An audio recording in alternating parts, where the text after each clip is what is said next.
saya minta langsung kepada pimpinan sidang untuk maju ke depan. Ya, kepada pimpinan sidang. Pilih ketua sidang untuk pleno pemilihan calon ketua DPD ya, ketua DPD tahun 2022 sampai dengan 2027. Ini ibu-ibu kesayangan semua ya, yang telah membantu kami selama 5 tahun. Terima kasih banyak.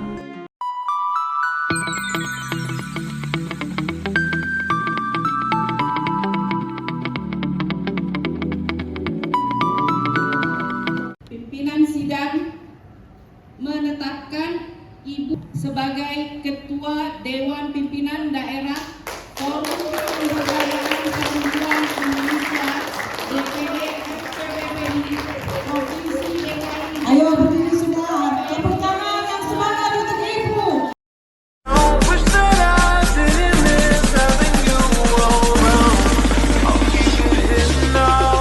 Ketua sidang, pimpinan sidang Komisi A untuk memberikan paparannya hasil sidang Komisi A. Sidang Komisi A itu ADART ya. Bismillahirrahmanirrahim. Assalamualaikum warahmatullahi wabarakatuh.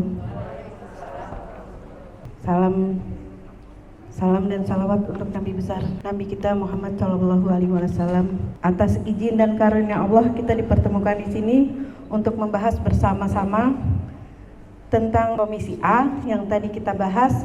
Untuk pembahasan ADRT sementara tidak ada perubahan, sepakat dengan yang lama, hanya kita membahas ada tambahan untuk kriteria ketua DPD. Antara lain 1.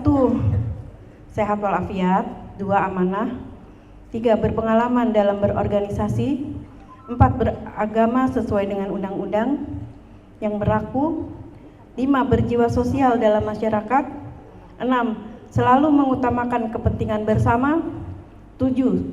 Cerdas, berintegritas, berwawasan luas, 8. Peduli sesama manusia, nomor 9. Visioner dan mempunyai ide-ide cemerlang untuk kemajuan dan perkembangan FPPI, 10. Rela berjuang dan memiliki loyalitas dan dedikasi yang tinggi untuk FPPI, 11. Berjuang untuk perempuan Indonesia khususnya untuk anggota FPPI, 12. Memiliki jaringan yang luas di pemerintahan dan swasta untuk perkembangan dan kemajuan FPPI di bidang ekonomi dan di bidang apa saja yang kita sedang perjuangkan. Demikian.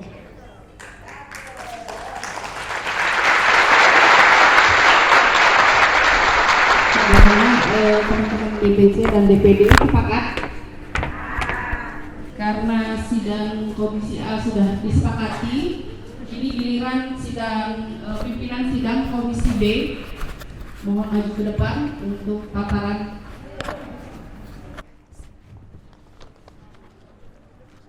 Assalamualaikum warahmatullahi wabarakatuh. Waalaikumsalam warahmatullahi wabarakatuh. Saya mewakili dari Komisi B. Saya tadi dipercaya untuk jadi ketua. Nama saya Dedeh Kurniasih dari Jakarta Pusat. Untuk sekretaris Ibu Abidah dan untuk bendahara Ibu Hairunisa. Baik, untuk tadi hasil musyawarah Komisi B untuk program kerja 5 tahun ke depan ada 6 bidang yang kami tadi bahas, yaitu 1 bidang OKK, di mana bidang OKK akan mengumpulkan atau menginput database dari masyarakat. B. Konsolidasi organisasi.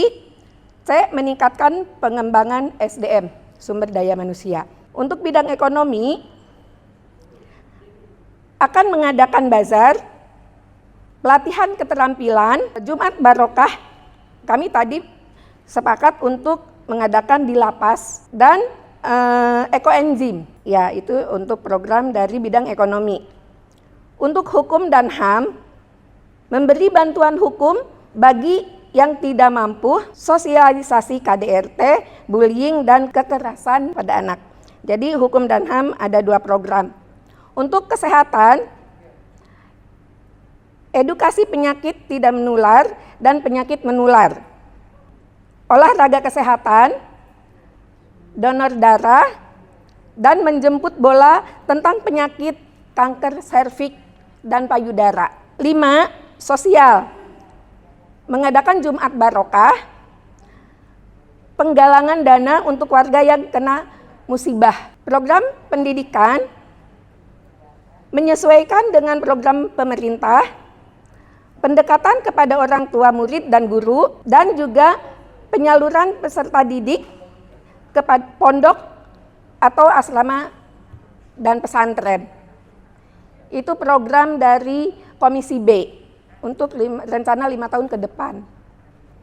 Itu yang bisa saya sampaikan. Terima kasih. Assalamualaikum warahmatullahi wabarakatuh. Waalaikumsalam warahmatullahi Teman-teman DPD dan DPC sepakat dengan program kerja yang dipaparkan oleh Komisi B. Sepakat ya? Tidak ada perubahan sama sekali.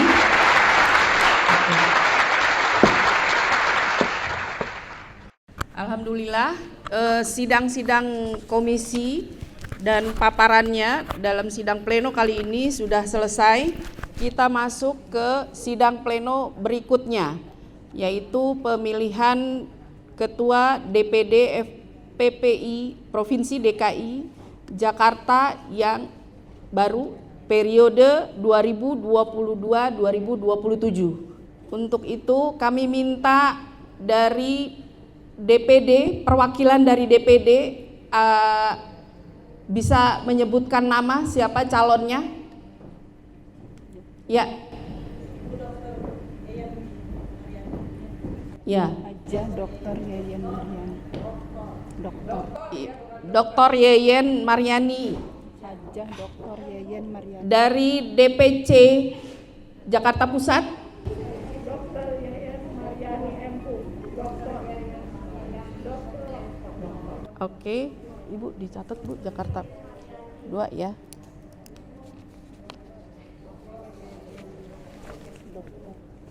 Oh, berarti kan dari DPD Dr. Yeyen, dari DPC Jakarta Pusat, dari DPC Jakarta Timur,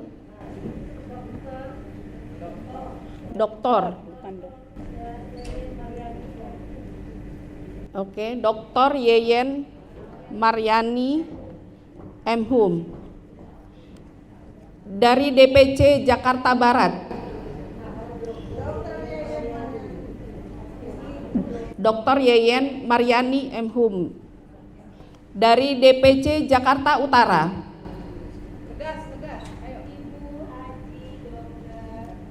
Doktor. Ya, berarti dari Jakarta Utara juga Ibu Hajah Dr. Yeyen Maryani MHum. Terakhir dari DPC Jakarta Selatan.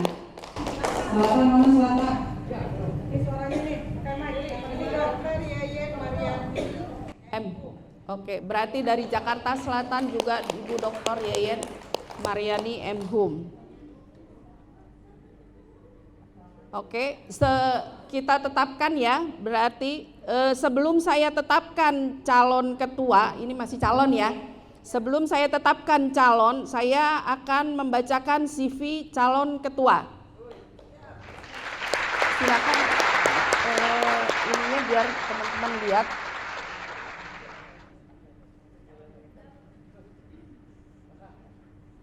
Nama Dr. Yeyen Maryani MHum.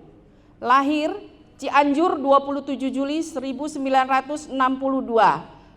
Dari ayah Haji Muhammad Yasin dan ibu Hajah Siti Fatimah. Beliau menikah 10 Oktober 1982 dengan Haji Muhammad Darwis Sarjana Hukum. Anak 4 orang, pendidikan madrasah ibtidaiyah, madrasah sanawiyah, madrasah aliyah negeri, Institut Keguruan dan Ilmu Pendidikan Bandung, pasca sarjana Universitas Indonesia, program S2 bidang studi ilmu budaya, pasca sarjana Universitas Negeri, program S3, Program Studi Manajemen Pendidikan 2004, Pasca Sarjana Universitas Gadjah Mada, Program S3, Program Studi Ilmu Humaniora bidang linguistik. Pendidikan tambahan beliau, kursus bahasa Inggris, jadi tidak diragukan nih harusnya bahasa Inggrisnya. Pendidikan kader Mubalik Al-Azhar, penataran penelitian kebahasaan, penataran penelitian kebahasaan 2, penataran penyuluh bahasa Indonesia, penataran penelitian kebahasaan 3, kursus bahasa Inggris sampai selesai, kursus bahasa Inggris intensif Unika ATM Ahmad Jaya, kursus bahasa Inggris intensif Pusat Bahasa, pendidikan dan pelatihan kepemimpinan tingkat 3, pendidikan pelatihan akuntabilitas instansi pemerintah, ini yang hebat. Kursus bahasa Inggris di Wall Street, diklat kepemimpinan tingkat 2. Wah, ini calon ketua umum nih.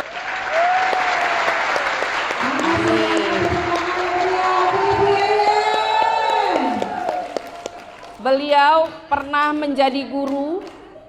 menjadi guru, peneliti bahasa, penyuluh bahasa, dosen bahasa, asisten dosen bahasa, pemimpin proyek penelitian, kepala bagian tata usaha, sekretaris utama, konsultan penelitian kebahasaan di Badan Pengembangan dan Pembinaan Bahasa, kepala pusat pembinaan dan pemasyarakatan. Jabatan terakhir beliau adalah ahli bahasa di Dewan Perwakilan Rakyat Republik Indonesia.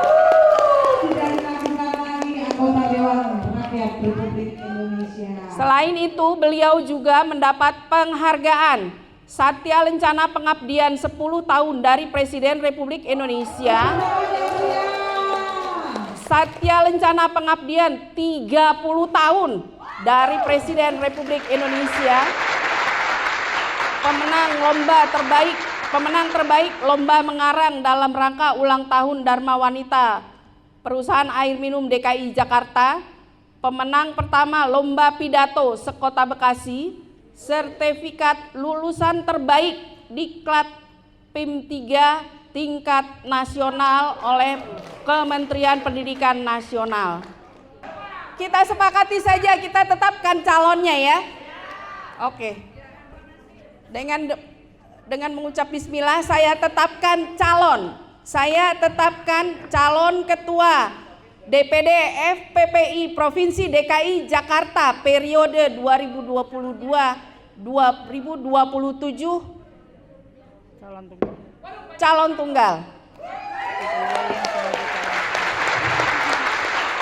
Sebelum teman-teman memberikan suaranya, tidak ada salahnya kita berikan kesempatan kepada calon tunggal untuk menyampaikan visi dan misi beliau. Kepada Ibu Yeyen. Ini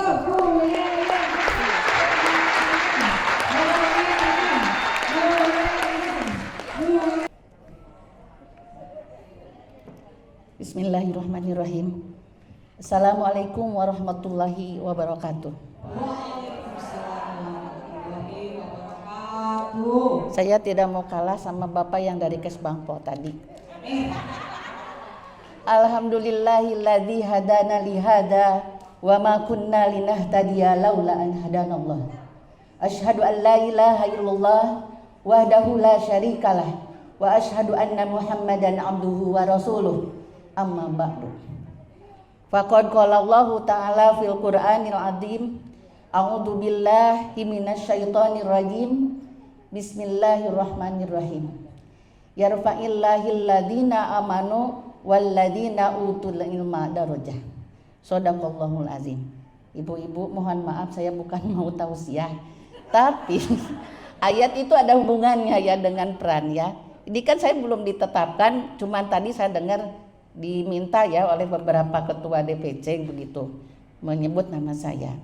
Jadi ibu-ibu, para ibu pendiri, ibu Sugiri yang saya hormati, Ibu Utari dan yang lainnya, Ibu Tuti, Ibu Lisda, saya bilang Ece tapi umurnya lebih muda dari saya ya, tidak apa-apa. Beliau yang selalu menguatkan saya, padahal saya suka lemah begitu.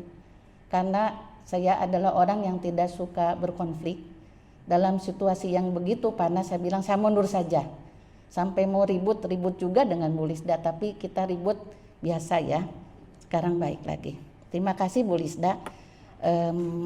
Saya adalah orang yang banyak diajari oleh Bu Lisda untuk satu ketegaran dalam menghadapi berbagai masalah dalam hidup. Kita boleh belajar dari siapa saja. Kita boleh belajar dari alam dan kita boleh belajar dari kejadian hari ini. Saya bangga kepada Bu Lisda dan semua jajarannya dan juga kepada semua panitia dan para pendiri yang luar biasa yang sampai pada sore hari ini masih ada di sini. Tepuk tangan buat beliau semua. Hanya Allah yang bisa membalas kebaikan beliau semua dan ilmu serta pelajaran yang perlu kita timba dari mereka supaya kita tetap berjuang memperjuangkan peran-peran perempuan supaya lebih berjaya di bumi Indonesia. Semangat semuanya. Ibu-ibu, saya punya gini, visi itu adalah mimpi katanya. Saya bermimpi walaupun saya sudah banyak diajari Bu Lisda, tetapi tentu visi ini hanya global saja dan nanti akan kita uraikan kalau saya terpilih menjadi uraian program dan kegiatan-kegiatan yang harus dituangkan dalam milestone atau rencana kerja kita dalam 5 tahun ke depan. Karena masa jabatan untuk DPD FPPI DKI Jakarta itu 5 tahun. Yang pertama soal visi. Visi adalah mimpi. Saya nanti bersama-sama, tentu ini pikiran saya, punya keinginan untuk mewujudkan perempuan yang berakhlak. Kenapa ini berakhlaklah itu sudah basi misalnya ya. Tetapi saya berpikir berorganisasi harus didasari dengan mengutamakan nilai-nilai spiritual. Tanpa itu kita hanya berorganisasi untuk bersama-sama melakukan sesuatu yang tidak terlalu baik manfaatnya buat kita. Jadi saya kira mewujudkan perempuan yang berakhlak yang utama itu adalah juga sebagai realisasi dari perwujudan sila pertama Pancasila. Yang kedua, berkecakapan hidup. Ingin menjadikan perempuan punya kecakapan. Maknanya apa sih kecakapan hidup? Saya, ibu-ibu yang saya hormati, punya pilot project atau proyek percontohan untuk meningkatkan kecakapan hidup kaum perempuan di Indonesia, terutama di Jawa Barat di 3 kota. Pertama Cirebon, Subang, dan Indramayu. Apa yang dimaksudkan kecakapan hidup? Ibu-ibu di pantai utara, pesisir utara Jawa Barat itu, dari sisi bahasa mereka hanya mampu menggunakan bahasa daerahnya. Bahasa daerah Dermayuan kalau di Indramayu. Kalau di Cirebon adalah Cirebonan. Mereka kurang paham dan kurang bisa menggunakan bahasa Indonesia. Kebetulan saya punya tugas di pembinaan bahasa Indonesia juga, karena saya beberapa tahun mengampu sebagai kepala pusat pembinaan bahasa. Ibu-ibu yang tadinya tidak mampu berbahasa Indonesia, kami ajari dengan pilot project kecakapan berbahasa dulu dalam waktu 6 bulan, dan mereka akhirnya pintar berbahasa Indonesia. Apa pentingnya pintar berbahasa Indonesia? Karena semua informasi yang disampaikan oleh siapapun sekarang ini karena di Indonesia adalah dengan bahasa Indonesia. Bisa jadi kesalahpahaman Ibu jika kita tidak mengerti bahasa Indonesia. Jadi di dalam Undang-Undang Nomor 24 Tahun 2009, bahasa komunikasi dan bahasa kenegaraan adalah bahasa Indonesia. Kita beruntung punya bahasa Indonesia karena misalnya Ibu Medi dari mana itu Jawa Timur, bahasanya Jawa, saya Sunda. Tapi karena bisa bahasa Indonesia, kita bisa berkomunikasi. Ibu Dorce misalnya dari Minang, orang Awak, bahasanya Minang. Kalau tidak bisa bahasa Indonesia, kita tidak bisa berkomunikasi. Kembali ke soal kecakapan hidup, ibu-ibu. Jadi ibu-ibu yang sudah 6 bulan mampu berbahasa Indonesia, mereka sudah bisa membaca resep. Dengan resep itu, mereka kami ajari untuk meningkatkan kecakapan hidupnya. Seperti halnya ibu-ibu ketahui bahwa di pesisir utara itu banyak ikan karena mereka adalah istri-istri nelayan. Nah, ini mungkin bisa jadi kita aktualisasikan untuk program di Jakarta Utara. Untuk istri-istri nelayan, mereka sudah tahu bagaimana cara membuat kerupuk dari ikan, daging ikan.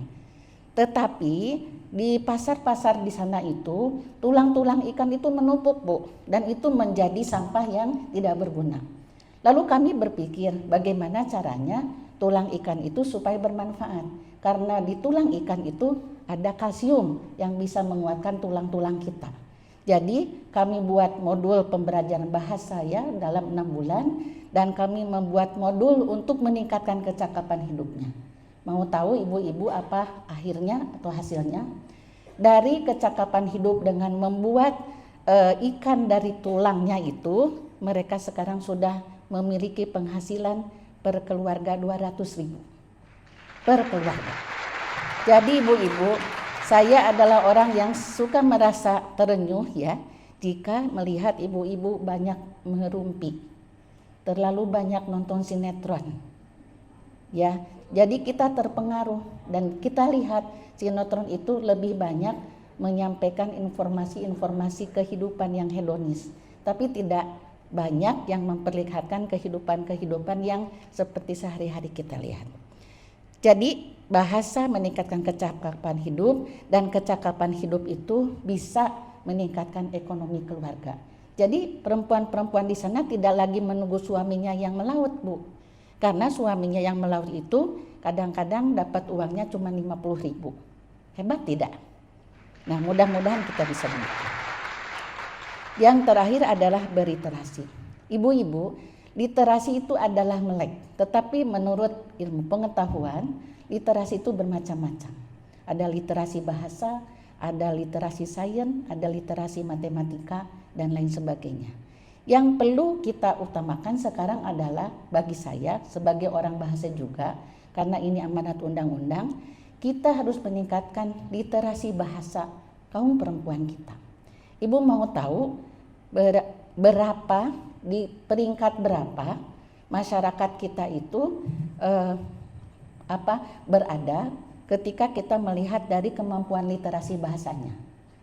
Mau tahu atau sudah tahu atau belum tahu? Ibu-ibu jika ingin tahu bahwa kita punya literasi atau tingkat literasi kita, siswa kita terutama, karena ini diukur oleh PISA ya, salah satu lembaga yang meneliti tentang tingkat literasi di dunia. Kita ini berada pada peringkat keempat dari bawah dari 64 negara. Bayangkan Ibu, kita sekarang lebih senang lihat gadget, lihat handphone, baca WA. Tapi ibu-ibu tidak pernah mau menulis, Bu. Padahal kalau WA ibu disambung-sambungkan, sehari ada 10 WA, sudah jadi satu halaman dalam satu hari mungkin. Kalau satu hari satu halaman, 30 hari 30 halaman, ibu sudah punya cerita pendek sendiri tentang arisan yang uangnya itu belum ada juga misalnya. Nanti saya ingin ngajarin itu supaya ibu-ibu bisa membuat cerita pendek sendiri. Dan nanti akan menjadi bekal bagi anak cucu. Ini loh karya nenek. Baik ibu-ibu, itu visi saya. Sekarang lanjutkan dengan misi. Misi ini adalah penerjemahan dari visi. Misi saya pertama, meningkatkan kemampuan spiritual perempuan di DKI. Tadi lagi-lagi tentang soal kita harus meningkatkan karena begitu banyak godaan, begitu banyak tantangannya, sabaran para orang Malaysia tentang bagaimana kita harus menjadi seorang perempuan yang sejati. Yang kedua, memberdayakan potensi perempuan di bidang ekonomi, sosial, politik, dan budaya. Yang ketiga, meningkatkan literasi perempuan di Provinsi DKI, terutama di bidang pendidikan. Ibu-ibu, kenapa saya tekankan bahasa? Kita kalau tidak punya bahasa dan tidak mengerti bahasa, kita tidak bisa berkebudayaan. Mengetahui bahasa, mengetahui kearifan. Kita mampu berbahasa Minang, kita tahu dan menguasai kearifan lokal orang Minang. Kita menguasai bahasa Jawa, kita mampu dan mengetahui kearifan orang Jawa dan seterusnya. Bidang kesehatan dan bidang lingkungan hidup. Yang keempat, meningkatkan kualitas infrastruktur. Ini bahasa infrastruktur itu adalah bahasa orang PU ya, pekerjaan umum. Tapi istilah ini sudah dipakai di kalangan sosial, terutama untuk semacam perlengkapan bagi berdirinya sebuah institusi dan pelayanan tata kelola organisasi. Nah, ibu-ibu, saya menerjemahkan misi ini ke dalam beberapa program, tapi singkat saja. Yang pertama adalah penyelenggaraan kajian keagamaan. Agama apapun, karena EPP ini mungkin tidak diikuti oleh semua yang beragama Islam, saya kira kita wadahi dengan kajian-kajian yang sifatnya membangun untuk meningkatkan spiritualisme kita dan menguatkan daya keimanan kita. Yang kedua, kajian keagamaan secara periodik, misalnya pengajian bulanan atau misalnya kultum. Sekalian latihan ibu-ibu berpidato misalnya. Bu Medi sudah mulai ya, bagaimana Bu, daripada kita ngerumpi, lebih baik kita dengarkan tausiah, itu bagus sekali. Yang ketiga, pelatihan kegiatan keagamaan. Uraian misi dari kedua, saya kira dilakukan melalui salah satunya ya, dengan pelatihan penguatan mental, misalnya dengan ISK gitu ya. Karena Bu, di era yang seperti sekarang, yang kadang-kadang tidak menentu, faktor ekonomi, faktor sosial budaya, mendorong masyarakat kita suka tidak tahan terhadap goncangan-goncangan. Saya kira penguatan mental itu menjadi satu hal yang diperlukan. Ibu-ibu adalah tiang negara katanya. Jadi kalau ibu-ibunya tidak kuat mental, hancurlah generasinya. Mari kita kuatkan mental kita supaya kita bisa membangun bangsa kita. Lalu pengubahan, bukan perubahan. Kalau pengubahan itu dari kata mengubah, tapi kalau perubahan itu dari kata berubah. Jadi pengubahan pola pikir maknanya ada unsur kesengajaan untuk mengubah pola pikir. Kalau orang lain nyebutnya mindset. Pola pikir apa yang harus kita tekankan dan kita bangun di dalam EPPI nanti supaya perempuan Indonesia ini menjadi lebih maju. Ibu-ibu sudah maju dan saya kira kita bisa lebih maju lagi dengan strategi-strategi yang nanti akan sampaikan. Lalu penggalian potensi individu untuk mendukung eksistensi perempuan. Nah ini yang penting. Misalnya Ibu Leri itu punya kemampuan untuk masak atau memijit. Itu potensinya sudah ada. Bagaimana Ibu Leri itu kita bangun potensinya dengan dukungan-dukungan pelatihan yang profesional. Mungkin, mohon maaf ini tidak berarti rendah ya, ini bagus justru contoh ini. Kalau Ibu Leri dibangun dengan pelatihan yang profesional, mungkin bisa jadi petugas profesi bijit, tapi ke Hong Kong gitu. Kan luar biasa, ya. Dan itu tidak hina, luar biasa. Saya ingin apa sih nanti potensi ibu-ibu itu secara individu. Kalau ada yang bisa misalnya bikin apa itu kue gitu ya, kue bolu pisang, nah itu kita kuatkan dengan apa nanti kita bina. Yang ketiga adalah peningkatan kecakapan hidup berbasis kearifan lokal. Ibu-ibu, saya pergi ke Carita. Di Carita itu banyak pohon melinjo atau tangkil bahasa Sundanya. Bagaimana kecakapan hidup mereka supaya meningkat dengan memberdayakan buah tangkil, mungkin daun tangkil, mungkin pohon tangkil dan sebagainya. Nah, nanti di Jakarta Utara kearifan lokalnya apa Ibu Riana? Misalnya tadi kalau ikannya banyak terbuang, tulangnya kita bikin ngerupuk. Jadi bukan dari daging, dagingnya dimakan, dijual, tulangnya kita olah. Atau apalagi kerang. Kerang itu bisa kita buat sebagai hiasan. Nanti kita bikin kelompok kerja supaya ini lebih bisa berdampak positif pada masyarakat. Yang kedua, penguatan potensi UMKM perempuan. Nah, di sini banyak sekali ibu pendiri, potensi-potensi pribadi yang memiliki kemampuan untuk berdagang. Nah, ini masukkan ke dalam golongan UMKM dan mudah-mudahan saya juga dipercaya sudah diminta untuk menjadi ketua bidang pembinaan dan pelatihan di Asosiasi Pengusaha Kecil Menengah dan Mikro di DKI. Doakan saja supaya ilmunya dan kegiatannya bisa kita bagi ke ibu-ibu. Yang ketiga adalah pemberdayaan ekonomi kerakyatan berbasis gender. Bicara gender itu bukan perempuan saja. Bicara gender itu berbicara tentang laki-laki dan perempuan. Tapi karena kita forum pemberdayaan perempuan, pemberdayaan berbasis gender adalah pemberdayaan ekonomi yang melulu melibatkan potensi perempuan. Nanti terjemahannya banyak dalam kegiatan. Lalu yang keempat, peningkatan literasi bahasa. Saya sudah beri contohnya. Karena apa? Karena menulis dan membaca itu penting. Ibu-ibu, kalau kita itu satu dibaca oleh berapa 50 orang, kalau di depan satu koran dibaca 3 orang. Kalau kita satu koran dibaca 50, artinya berebut, tapi tidak ada kesempatan kita buat baca. Ibu-ibu sekarang hari ini satu hari mungkin tidak baca, tapi saya yakin kalau baca WA ibu baca dari mulai bangun tidur sampai akan tidur lagi, ya. Nah ini sebetulnya bisa kita manfaatkan keahlian melihat dan membaca WA itu untuk menjadi satu karya yang baik. Saya senang berpuisi, ibu-ibu boleh membuat puisi. Saya mengajari puisi ibu-ibu nelayan. Saya mengajari puisi juga petugas kita TKI yang ada di Hongkong, dan itu dibukukan. Tahun depan kalau saya dipercaya, kita buat sekumpulan puisi dari ibu-ibu, nggak usah bagus seperti Sutar di Kalzumbari karena kita bukan sasaran. Tapi saya ingin melihat bagaimana curahan hati ibu-ibu yang dicurahkan melalui tulisan. Daripada ibu merumpi mencurahkan kepada tetangga, belum tentu ibu baik tetangga kita. Mungkin kalau lagi ngomong mah baik, ya kasihannya ibu, tapi di belakang kita ngomongnya. Lebih baik kita nulis. Kalau ibu malam bangun setelah sholat tahajud, coba menulis. Malam itu adalah masa-masa bagus untuk kita menulis karena banyak inspirasi dan auranya aura bagus. Mari kita bangun itu. Yang kedua adalah peningkatan kesadaran masyarakat tentang kesehatan dan lingkungan hidup. Saya bangga kemarin Ibu Medi sudah membawa sampah cangkang atau kulit buah, lalu dibuat semacam ekoenzim katanya, dan itu luar biasa ya.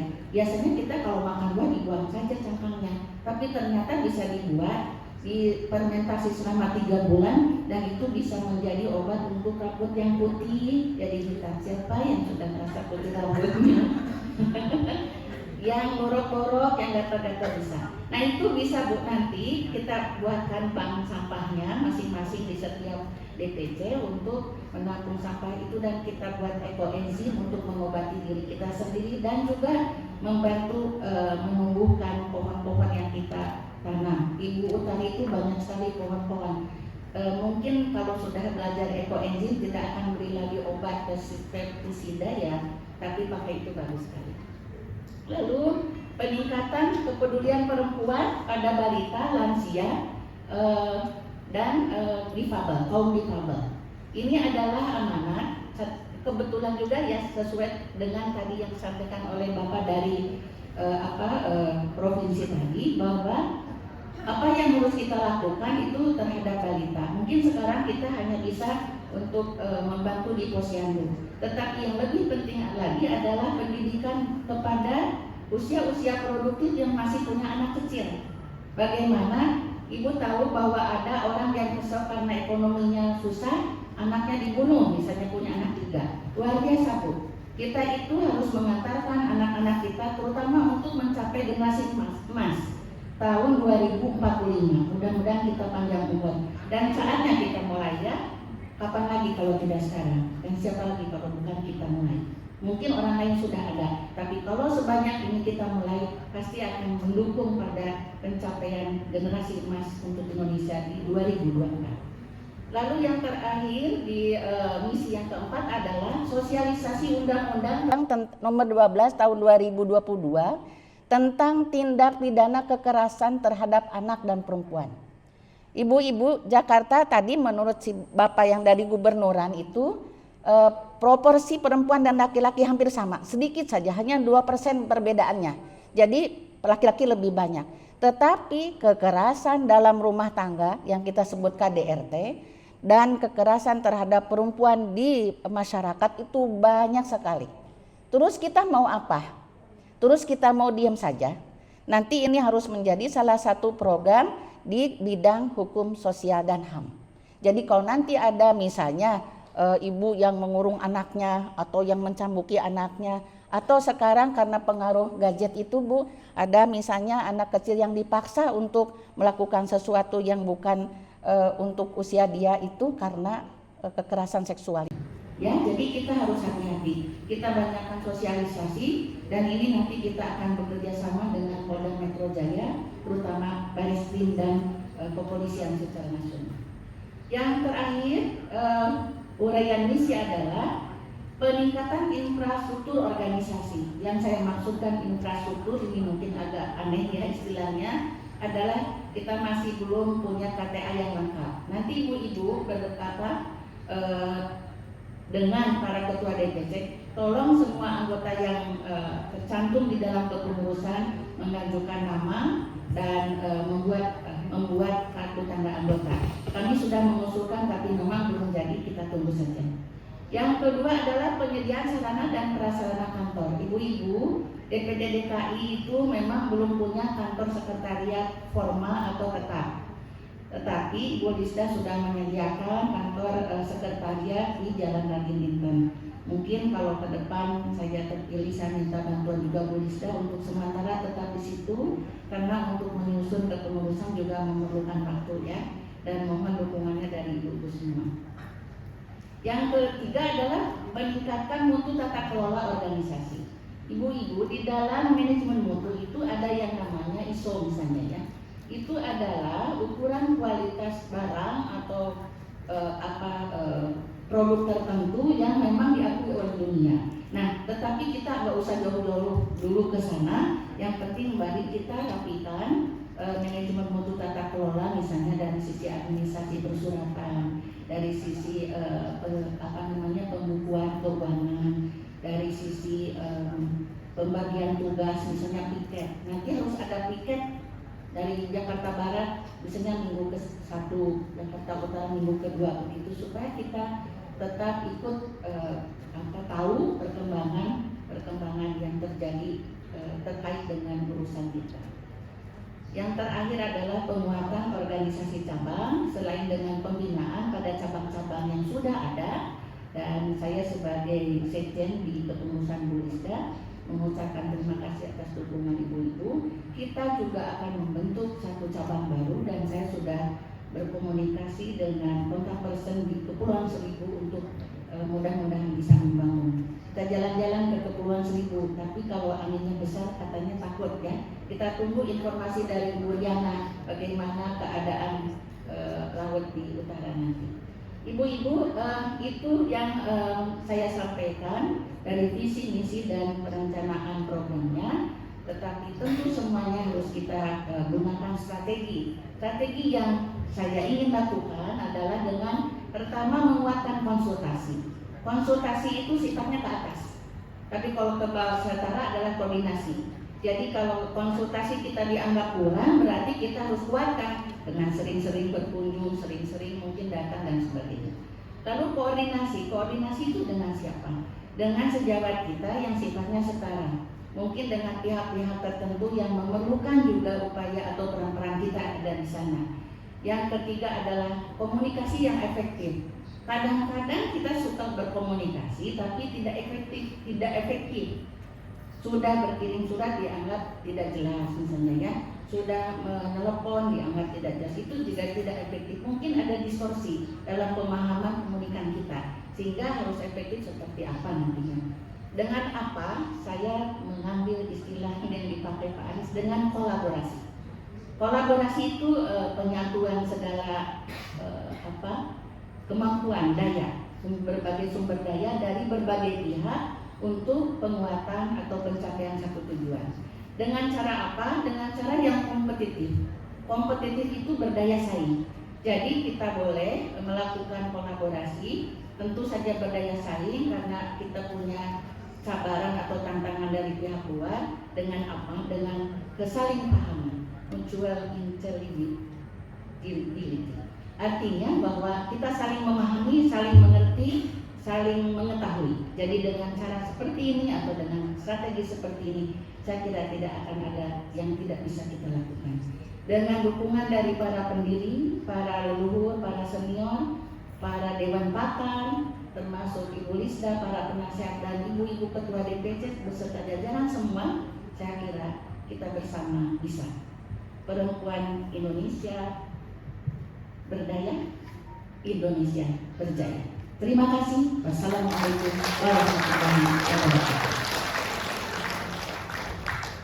Pimpinan sidang menetapkan Ibu Dr. Hajah Yeyen Maryani M.Hum sebagai Ketua Dewan Pimpinan Daerah Forum Pemberdayaan Perempuan Indonesia. Ayo berdiri semua. Yang pertama yang semangat untuk Ibu Dr. Yeyen Maryani M.Hum sebagai Ketua Segera membentuk kepengurusan DPD FPPI Provinsi DKI Jakarta paling lambat 2 bulan sejak ditetapkan.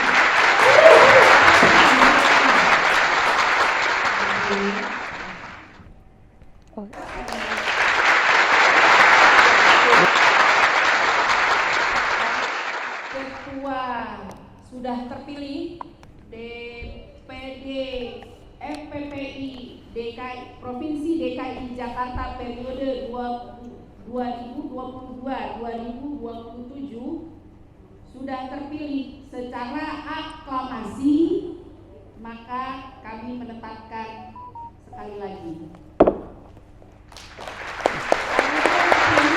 Maka dengan ini sidang Musda Musyawarah Daerah pertama DPD Provinsi FPPI Provinsi DKI Jakarta dengan ini ditutup.